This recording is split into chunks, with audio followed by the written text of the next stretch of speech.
school track meet earlier this month. 17-year-old Austin Metcalf was killed back on April 2nd. A teen student from another school has been charged with his murder. The crime has been thrust into the national spotlight, bringing some controversies along with it. On Monday, the alleged killer will make his first appearance before a judge. Fox 4's Amelia Jones is following all of the developments for us tonight. She joins us live courthouse where that hearing will happen. Amelia. Hi there, Casey. At Monday's hearing, we expect Carmelo Anthony's lawyers to ask for a bond reduction so he can get out of jail. But today in Frisco, the focus was on comforting the friends and family of 17-year-old Austin Metcalf. People filed into Hope Fellowship Church in Frisco to say one final goodbye to 17-year-old Austin Metcalf. Some people wore football jerseys to the service as Metcalf was a member of the Frisco Memorial High School varsity football team. He was also a member of the track and field team. During a track meet earlier this month, Metcalf was killed after he was stabbed in the chest during a fight and died in his twin brother's arms. The fight was with 17-year-old Carmelo Anthony, a student athlete from a different Frisco high school. Arrest documents say the fight was over a seating dispute in the bleachers. Anthony was charged with first-degree murder, and his bond was set at $1. The sad part about it is he died in his brother's arms. They were twins, identical twins. And his brother was holding on to him, trying to make it stop bleeding. And he died in his brother's arms. And I rushed up there, and I saw him on the gurney. And I could tell. They said he wasn't breathing. And I could see all the blood. And I saw where the wound was. Understandably still in shock, Jeff Metcalf says a precious memory was made just this past weekend when he took his twin boys hunting. That's where Austin got his first hog. Well, this morning at around 10, he rushed here to Kirkendall Stadium where the Memorial High School student athlete suffered a fatal stab wound during this track and field meet. Frisco police say a fight broke out between two students when one stabbed the other. More than 100 student athletes were participating in this meet. Fortunately, they were safely evacuated. Police arrested the suspect. He is 17-year-old Carmelo Anthony of Frisco. He is now charged with murder. Some students unfortunately witnessed this deadly encounter and have been interviewed by police. Despite life-saving efforts, the 16-year-old victim died at the hospital. Austin, his father shares, was born 2 minutes before his twin brother Hunter, the two inseparable, as you can imagine. Austin is being remembered as an outstanding student at Memorial High, his football team's MVP, and a young man of faith. His father grappling with loss and forgiveness. I'm not trying to judge, but what kind of parents did this child have? What was he taught?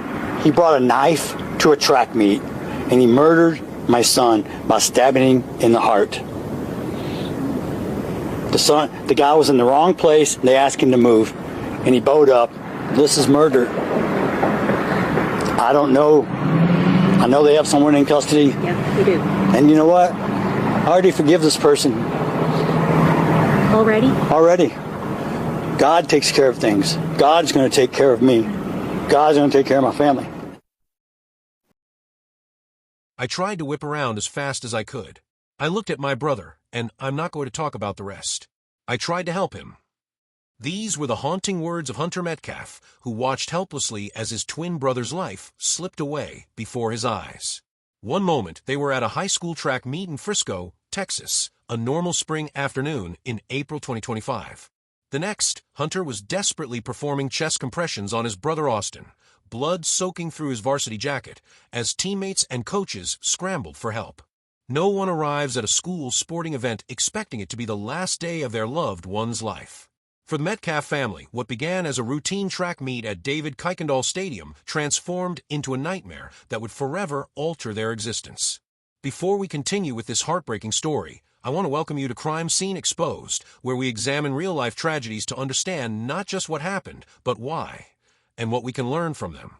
If you appreciate thoughtful coverage of true crime cases that focuses on the human elements rather than sensationalism, please take a moment to like this video and subscribe to our channel.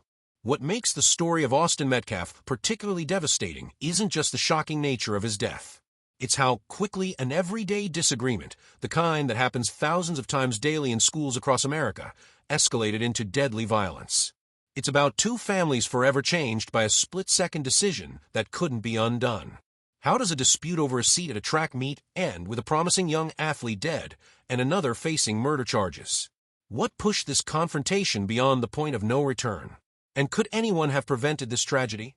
As we explore what happened that fateful day in Frisco, ask yourself, have you ever witnessed how quickly life can change? How a single moment of conflict can permanently alter countless lives? Share your thoughts in the comments below. The story of Austin Metcalf isn't just about a crime.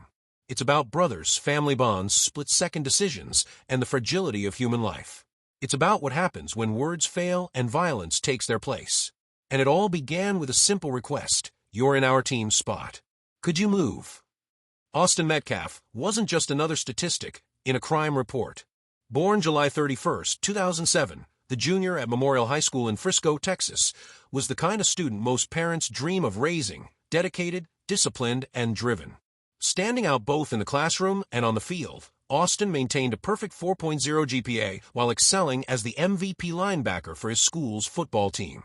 Football was Austin's pride and joy, his father Jeff Metcalf would later recall, his voice breaking as he spoke about his son's passion. Austin's athletic abilities weren't limited to the gridiron. He was also a dedicated track and field participant, which explained his presence at the stadium on that fatal April day.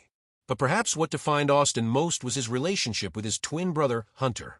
The two shared a bond that transcended ordinary sibling connections.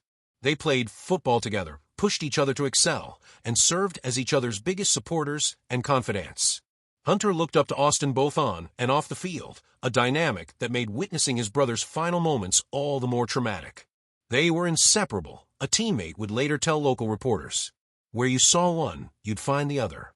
They had that twin thing, finishing each other's sentences, knowing what the other was thinking. The Metcalf family's foundation was built on faith. They were active members of Hope Fellowship Church in Frisco, where Austin was known for his genuine character and servant's heart.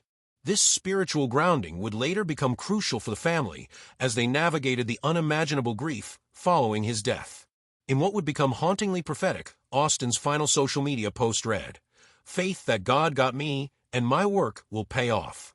After his passing, this message resonated with thousands who never knew him, becoming a touchstone for a community grappling with senseless loss. April 2, 2025, arrived with the promise of competition and camaraderie at David Kuykendall Stadium in Frisco, Texas. The spring track meet brought together athletes from several area schools, including Memorial High School and Centennial High School, two academic and athletic powerhouses in the district. The stands buzzed with the familiar sounds of high school sports, coaches calling out instructions, teammates cheering each other on, and parents chatting in the bleachers. Frisco itself represented the American suburban dream, a rapidly growing city consistently ranked among the safest in the nation.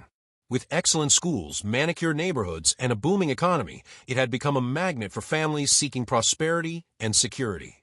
In 2024, the city had been celebrated for its exceptionally low crime rate, particularly for violent offenses. Parents felt comfortable letting their teenagers attend school events independently, confident in the community's safety. Memorial and Centennial High Schools mirrored this prosperity. Both institutions boasted strong academic programs, championship-winning sports teams, and fierce but generally respectful rivalries. Students from these schools were expected to excel, and most did, including Austin Metcalf from Memorial and Carmelo Anthony from Centennial. The track meet that day followed familiar patterns. Teams set up in designated areas of the bleachers, creating home bases where athletes could rest between events, store their belongings, and support their teammates. Memorial's tent and stadium bleachers served as their territory, a small but significant space in the competitive environment. Under the Texas spring sun, athletes warmed up on the track while others gathered in the shade of their team tents. Austin Metcalf was with his Memorial teammates, the group likely discussing upcoming events or recent performances. The atmosphere was competitive but ordinary, just another day in the life of high school athletes. What no one realized was how quickly this mundane scene would transform. No security guards hover nearby. Why would they? This wasn't a high-risk event. No metal detectors screened students entering the stadium. Such measures seemed unnecessary in a community where serious violence was rare. Teachers and coaches focused on managing the meet, not monitoring for potential conflicts. In the stands, two young men who had never met before would soon cross paths. One carried a knife in his backpack, a detail that would later raise questions about school security protocols. The other would make a request that seemed reasonable to him and his teammates, asking someone to move from their designated area. No one could have predicted what would happen next. No one imagined that a dispute over seating would escalate beyond harsh words. No one foresaw that two families would be destroyed that day, one by death, the other by imprisonment. No one considered that this ordinary track meet would become national news, or that Frisco's reputation for safety would be called into question. The confrontation that would end Austin Metcalf's life began with something utterly mundane. During a lull in the track meet events, Austin noticed an unfamiliar student sitting under Memorial High School's tent in the stadium bleachers. The area was understood to be reserved for Memorial athletes, a small claim to territory in the crowded venue. Austin approached the student, later identified as 17-year-old Carmelo Anthony from Centennial High School. According to multiple witnesses, Austin's initial request was straightforward. He asked Anthony to move, explaining that the area was for Memorial team members. It was the kind of interaction that happens countless times at school events, a brief territorial negotiation that typically ends with a shrug and compliance. But Anthony didn't move. Instead, witnesses reported that he responded defensively, his body language stiffening. The verbal exchange quickly intensified. "Touch me and see what happens," Anthony reportedly told Austin, his hand moving toward his backpack in what would later be recognized as a threatening gesture. Several Memorial teammates witnessed the exchange, their attention drawn to the escalating tension. One would later tell investigators that neither student was shouting, but their body language made it clear this wasn't a friendly conversation. Another described how Austin seemed confused by Anthony's disproportionate response to what should have been a simple request. Hunter Metcalf, standing nearby, noticed his brother in what appeared to be an argument. He later recalled turning toward the confrontation, sensing something was wrong, but not yet grasping the danger. The exchange continued for less than a minute. Anthony remained seated, his hand now inside his backpack. Austin, perhaps frustrated by the refusal to move from what he considered his team space, made a fateful decision. He reached out and grabbed Anthony's arm, attempting to physically urge him to leave the tent. "Punch me and see what happens," Anthony challenged, according to witnesses. In that moment, Anthony pulled a black knife from his backpack. Before anyone could react, he thrust the blade into Austin's chest in a single, swift motion. "I tried to whip around as fast as I could," Hunter would later recount, his voice breaking. "I looked at my brother, and I'm not going to talk about the rest." Austin stumbled backward, clutching his chest. Blood quickly soaked through his Memorial High track uniform. He called out for help, his voice already weakening, as the knife had struck with deadly precision. Hunter rushed to his twin brother's side as Anthony fled the scene. The stadium, moments before filled with the normal sounds of a high school track meet, erupted in chaos. Students screamed. Parents frantically called 911. Coaches ran toward the commotion. "Austin! Austin!" Hunter cried out, catching his brother as he collapsed. Athletic trainers and emergency medical technicians on site for the meet immediately responded, pushing through the crowd of stunned onlookers. They found Hunter already performing chest compressions on his twin, blood covering his hands and clothes. "Stay with me, bro," Hunter pleaded, refusing to stop compressions even as medical personnel arrived. The EMTs took over, working frantically to stabilize Austin. Oxygen mask applied, pressure on the wound, urgent radio calls for immediate transport. Hunter stood just feet away, his teammates holding him back as he tried repeatedly to return to his brother's side. "Is he going to be okay?" Hunter kept asking, his voice rising with each repetition. "Tell me he's going to be okay." No one answered. The truth was already evident to the medical professionals. The single stab wound had likely pierced Austin's heart. His chances of survival were diminishing by the second. As Austin was loaded into an ambulance, Hunter insisted on accompanying him. A coach went with them, calling ahead to the Metcalf parents with the devastating news that their son had been seriously injured. Meanwhile, panic spread through the stadium. Parents rushed to locate their children. Coaches gathered their teams, attempting to account for every student. Police arrived within minutes, securing the scene and beginning to interview witnesses. Several students pointed officers in the direction Anthony had fled. Others described what they had seen: a brief argument, a knife, a single stabbing motion, and then blood.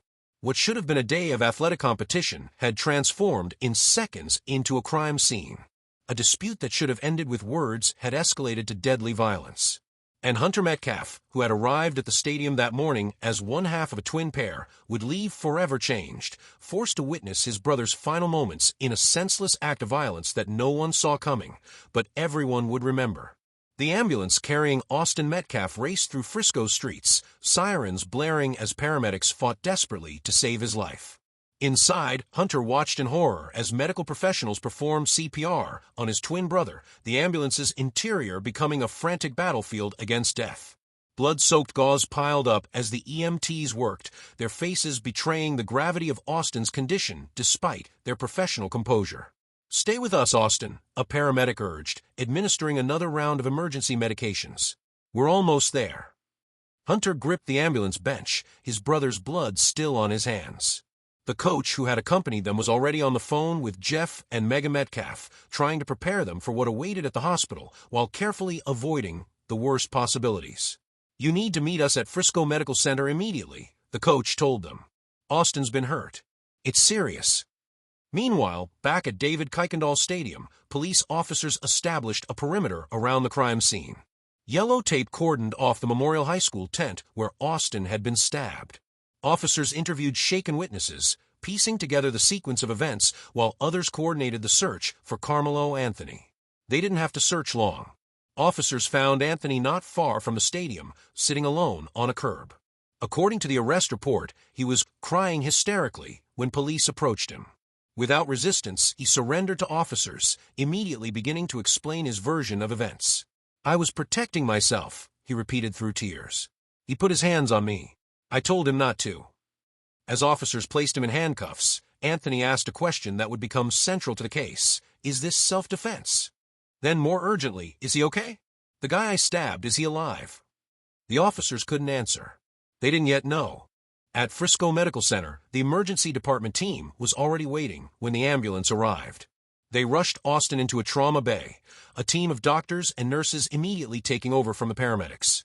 Hunter was directed to a private waiting area, still in shock, still covered in his brother's blood. Jeff and Megan Metcalf arrived minutes later, their faces ashen with fear. A nurse directed them to where Hunter waited, and the family embraced, united in terror and hope. "What happened?" Jeff demanded, looking from Hunter to the coach and back again. "Who did this to him?" Before Hunter could fully explain, a doctor entered the waiting room.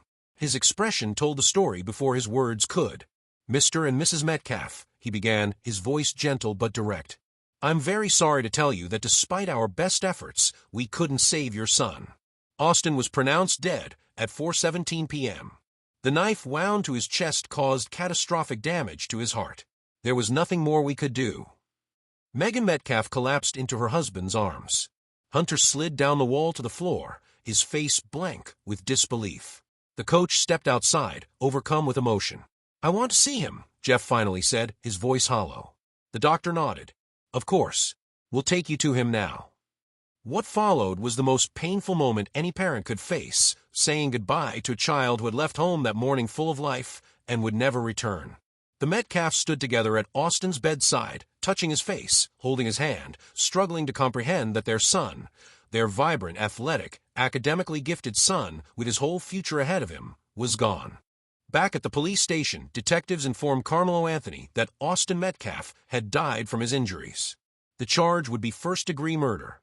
As the reality sank in, the 17-year-old broke down, the full weight of his actions crashing down upon him. One moment of anger, one decision to bring a knife to school event, one thrust of a blade, and 2 lives were effectively over. News of Austin's death spread rapidly through social media. Students from both schools posted tributes and expressions of shock. Parents held their children closer. School administrators prepared crisis counseling teams for the following day. It's a terrifying, gut-wrenching, incomprehensible scene in Frisco, Texas, just 20 miles north of where I sit here today. A high school track meet yesterday turned deadly. 17-year-old football star Austin Metcalf was stabbed in the heart and left to die in his twin brother's arms after a fight broke out yesterday.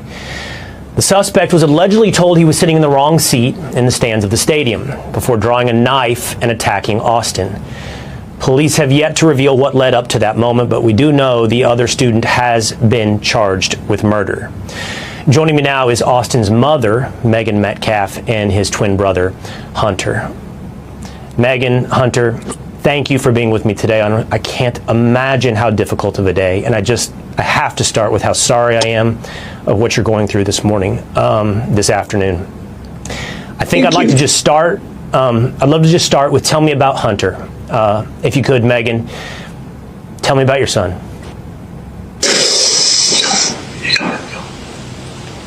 I think I can speak for her for a little bit, so she calms down just a little bit. But as for me, I know I'm a little more, spontaneous. I like to do stuff all around and just get out of line sometimes. And Austin's always was there to check on me and keep me straight, so I wouldn't get in trouble and do anything like that. Hunter and Megan, whenever you feel ready, jump into the conversation. If you never feel ready, that's completely understandable to me and everybody else watching. Hunter, thanks so much for being able to do this today. Just a little more about your brother Austin. From what I understand, I think he has it in his social media bio, 3.96 GPA student, certainly definitely into football. And it looked, when I was looking into him last night, he was very interested in being recruited to play football in college. Yes, sir. He was very highly recruited, just like coming out his junior year. He's had a really great year, and everyone on the team, coaches, everyone knew around the area just knew he was about to do big things in football. But besides his GPA, man, that dude was extremely smart, always in the books. He just came to him real easy, and just him playing with football as well just made him just a great person overall. Megan, we'll try this again, both of us, and we'll see how far we get. When I read your story last night, obviously this is not about me. I have a 17-year-old son. I live 20 miles south of you. My son's in Frisco every night playing soccer, and we have a lot of friends who knew Austin. So the circles got tight, and this hit really close to home. And I'm just so sorry for you. Can you explain us at all today how you feel? It's just got to be so. The word I keep coming back to, Megan, is incomprehensible. How could this happen at a track meet? It is. He just took my son is gone, and I don't really have words. I've tried to figure out what I was going to say, but he's just going to be so missed by mostly our family, but this whole community has really wrapped their arms around us, and if I could say anything to the nation, I would say to make sure that you just hug your babies tight, because you don't know when the last time you get to do it. Hunter, I know you were there. Thank you, Megan. Take your time. Hunter, I know you were there when it happened.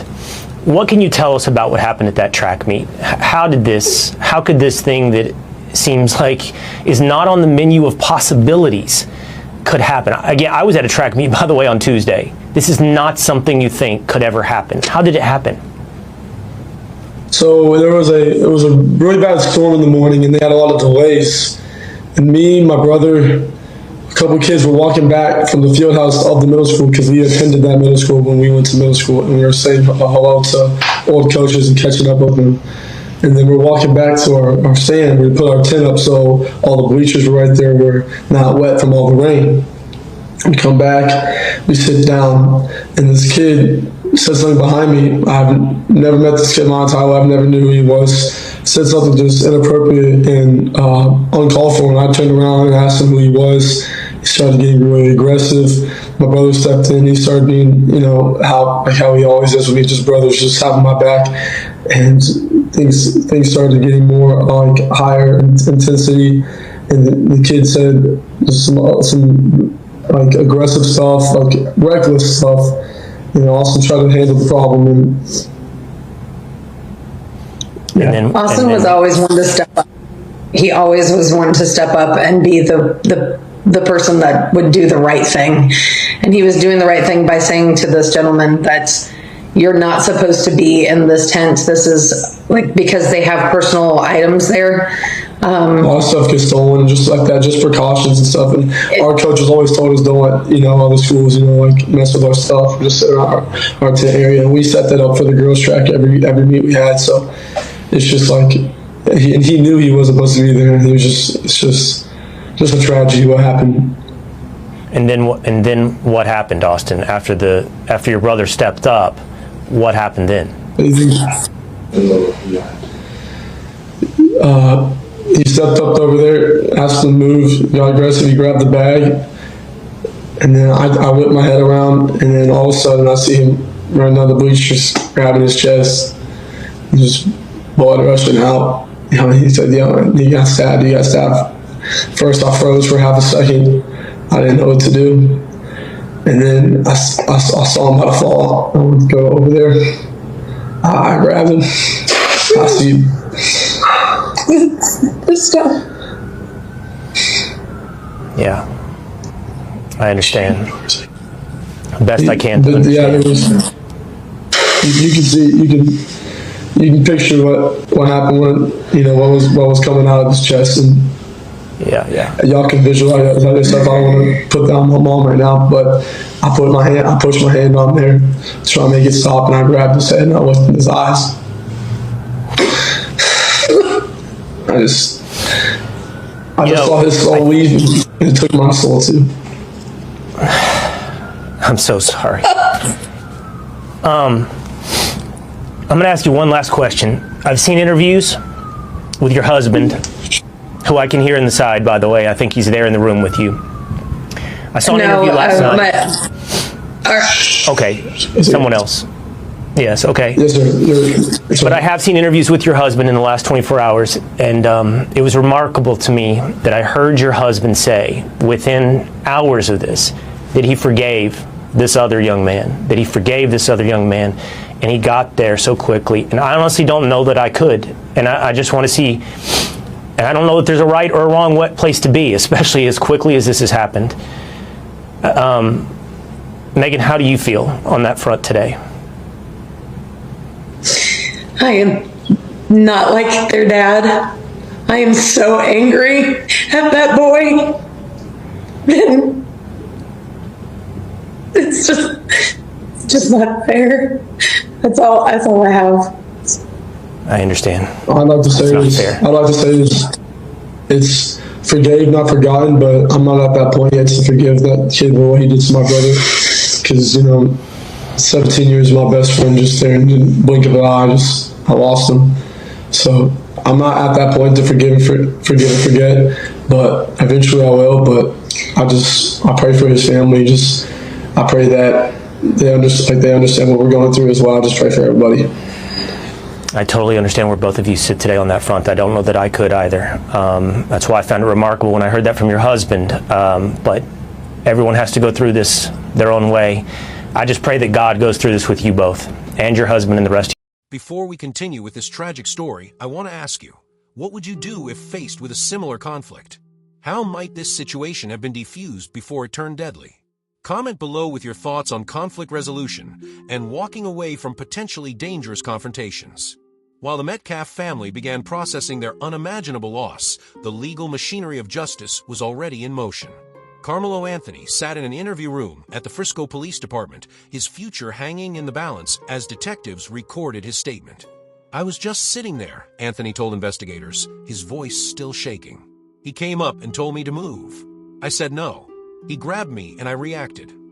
The detectives pressed for details about the knife, why he had brought it to a school event when he had decided to use it, whether he had threatened Austin before the stabbing. Anthony's answers painted a picture of what he claimed was self-protection gone tragically wrong. "I told him not to touch me," Anthony insisted. "I warned him what would happen." Throughout the 3-hour interview, Anthony repeatedly asked if his actions could be considered self-defense.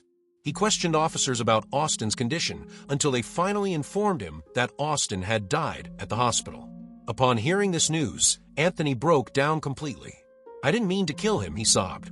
"I just wanted him to back off." The investigation revealed that Anthony had no prior criminal history. He was in many ways a mirror image of Austin, a respected athlete at Centennial High School with college aspirations. He was weeks away from graduation and had been accepted to several universities. Teachers described him as quiet but well-liked, with no history of violent behavior. Yet he had made the decision to bring a knife to a school event and use it during a confrontation that, by all witness accounts, never involved a direct threat to his safety. By midnight, Anthony was formally charged with first-degree murder and processed into the Collin County Jail. His bond was set at $1 million, an amount his family could not hope to pay. At his initial court appearance the following morning, Anthony appeared shell-shocked, barely responding to the judge's questions as his court-appointed attorney entered a preliminary plea of not guilty. The prosecutor's office moved quickly, announcing they would try Anthony as an adult despite his being just 17. They cited the premeditated nature of bringing a weapon to a school event and the disproportionate response to what amounted to a minor confrontation. This was not a case of legitimate self-defense, the district attorney stated in a press conference. Mr. Anthony had ample opportunity to walk away. Instead, he chose to escalate by introducing a deadly weapon into what was, at most, a verbal disagreement over seating. Anthony's defense team began building their case around the claim that Austin had initiated physical contact by grabbing their client, triggering a fear response. They pointed to Anthony's lack of criminal history and his immediate remorse as evidence that there was no malicious intent. "This is a tragedy, not a murder," his attorney told reporters. A young man with no history of violence reacted out of fear when physically confronted. "Two lives are ruined here, not just one." Legal experts who commented on the case noted the uphill battle the defense faced. Texas law on self-defense requires that the force used be proportionate to the threat. A single grab of the arm, they pointed out, would rarely justify a lethal response with a knife. The investigation continued as detectives interviewed dozens of witnesses from both schools. Security footage from a stadium, though distant, confirmed the basic sequence of events: a brief verbal exchange, Austin grabbing Anthony's arm, and Anthony's swift, single stabbing motion in response. What made the case particularly tragic was that these two young men had no prior history with each other. They weren't rivals or enemies. They had never exchanged words before that fatal day.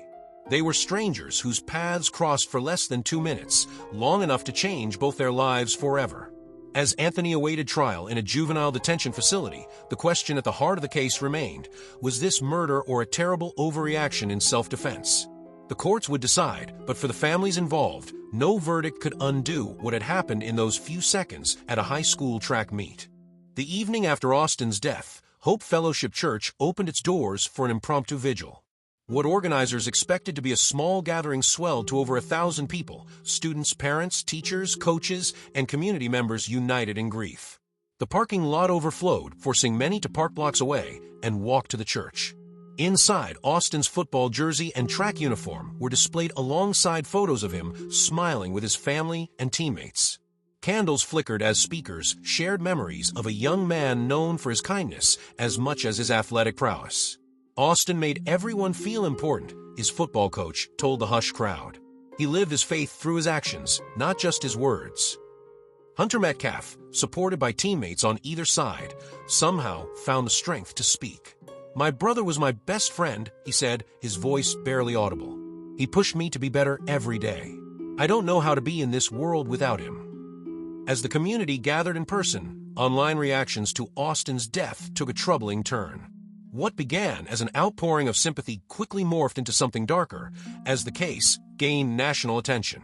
2 GoFundMe campaigns for the Metcalf family raised over $280,000 within days, but alongside this generosity came attempts to weaponize the tragedy. Social media users with political agendas began framing the incident through racial and political lenses, despite the fact that both families rejected such characterizations. Misinformation spread rapidly, with some accounts posting fabricated details to inflame tensions.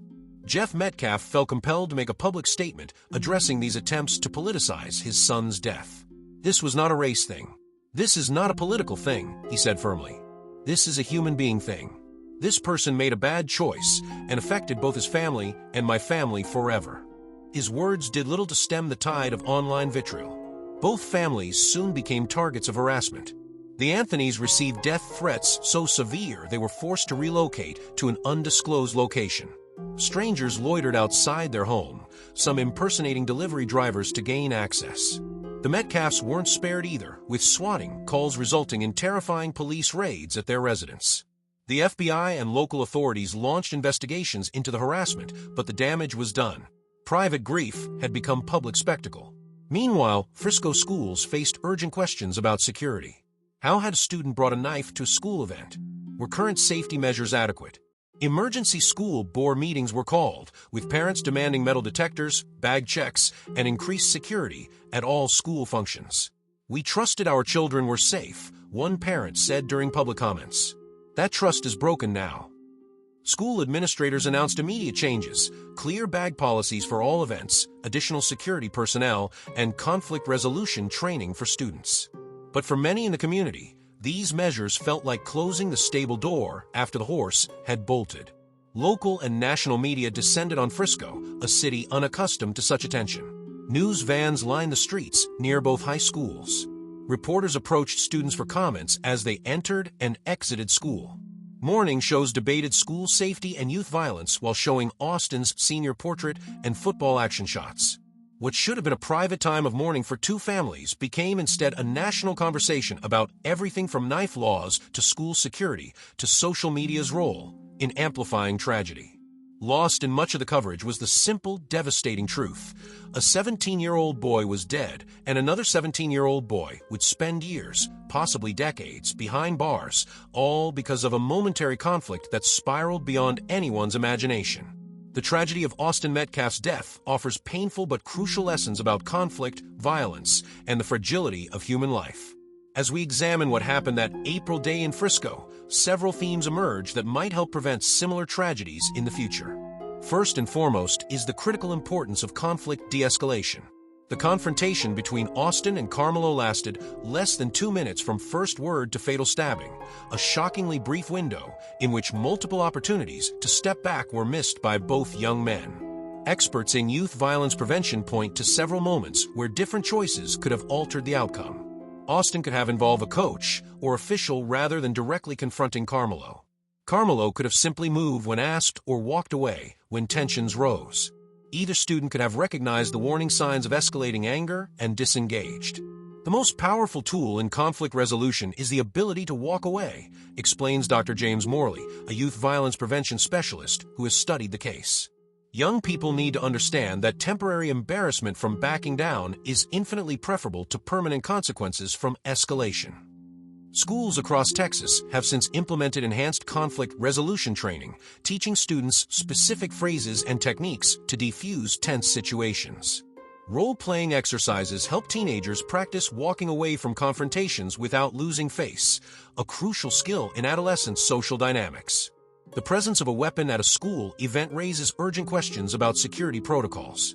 While many schools have implemented clear bag policies and random security checks for regular school days, athletic events often operated with more relaxed standards. Austin's case prompted a nationwide reassessment of security at all school functions.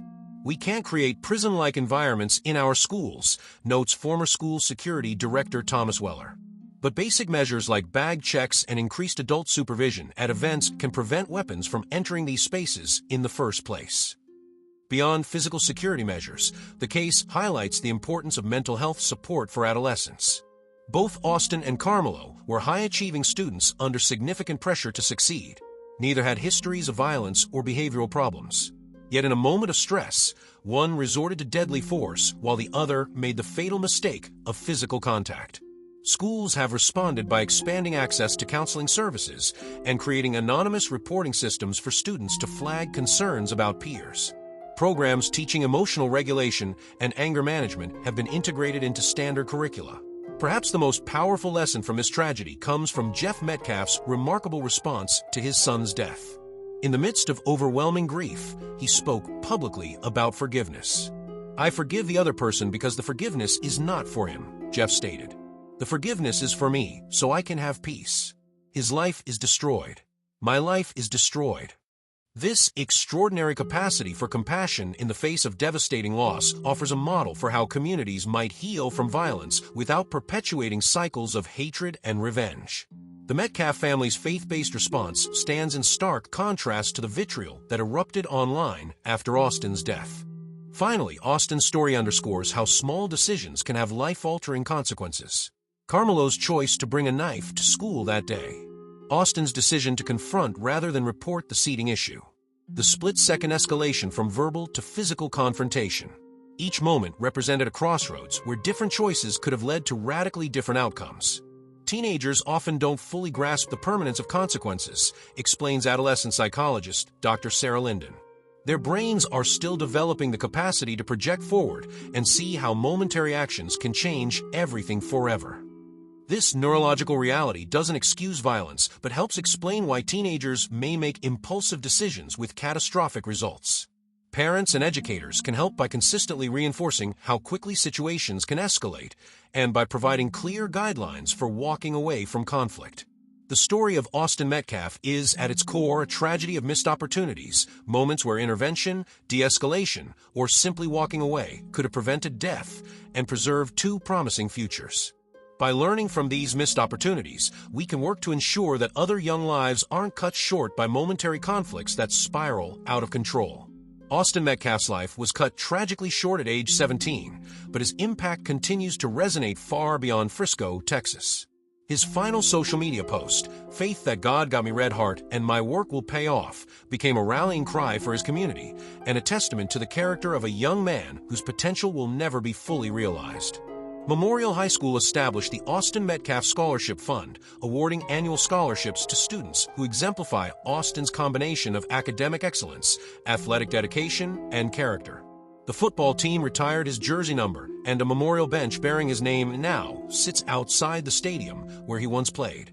More significantly, the Metcalf family channeled their grief into purpose. Despite the harassment they faced and the politicization of their son's death, Jeff and Megan Metcalf have spoken at schools throughout Texas about conflict resolution and forgiveness. Their message is simple but powerful: no disagreement is worth a life. Austin would want his story to save others. Jeff told a group of high school students 6 months after his son's death. "If one young person walks away from a fight because they remember what happened to our son, then Austin's legacy lives on." For Hunter Metcalf, the journey forward has been especially difficult. Losing not just a brother but a twin, someone who had been by his side since before birth, left a void that can never be filled. Yet he has found purpose in continuing what his brother started, excelling in school and sports while speaking openly about grief and healing. The tragedy that unfolded in seconds on that April day will forever mark the lives of two families and an entire community. It stands as a stark reminder of how quickly life can change and how precious each moment truly is. If this story moved you, please subscribe to Crime Scene Exposed for more stories that matter, stories that go beyond the headlines to explore the human impact of tragedy and the lessons we can learn. What other cases would you like us to cover? Let us know in the comments below.